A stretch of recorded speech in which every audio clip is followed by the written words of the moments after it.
अरे बापरे, मला फारच उशीर झाला आज. मी पटकन उपमा बनवते तुमच्यासाठी, खाऊन जा. खाऊन जा? कुठे जाऊ? सांग ना, जाणार कुठे मी?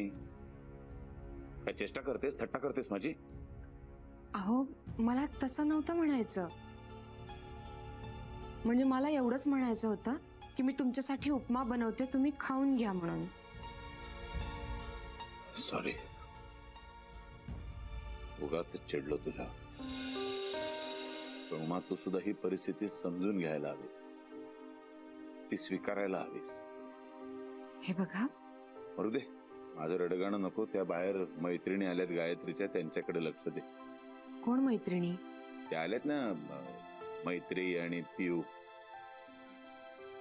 त्यांना काय बघायचं, त्या नेहमीच येतात घरी. पण त्या आज नेहमी सारख्या आलेल्या नाहीयेत. म्हणजे वेगळ्याच कारणासाठी आलेत. म्हणजे एखाद्या घरामध्ये एखादा माणूस गेल्यानंतर आपण सांत्वन करायला कसं भेटायला जातो, तसं त्या सदाशिव कीर्तनेचं सांत्वन करायला आल्या तिथे. आता मात्र हद्द केली का तुम्ही? काहीही बोलायला लागलात. काहीही बोलतोय? एकदा माझ्या ठिकाणी येऊन बघ. हे बघा, तुम्ही जरा बाहेर चला, कारण रिकामं डोकं हे सैतानाचं घर असतं. अच्छा, म्हणजे तुला हे मान्य आहे की माझं डोकं आता रिकामं झालेलं आहे? काय तुम्ही माझ्या प्रत्येक शब्दाचा आता असा अर्थ काढणार आहात का तुम्ही?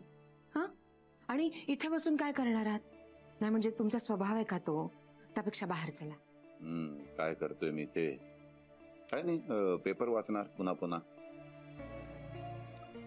पुन्हा वाचणार, पुन्हा पुन्हा बघणार कुठं काही माझ्याबद्दल लिहून आले का, छापून आले का, फोटो बिटो कुठं छापलाय का, बघत बसणार मी परत परत पेपर. तू जा, त्या मुलींना काहीतरी दे खायला वगैरे. काय करणार मी, हा प्रश्नच आहे.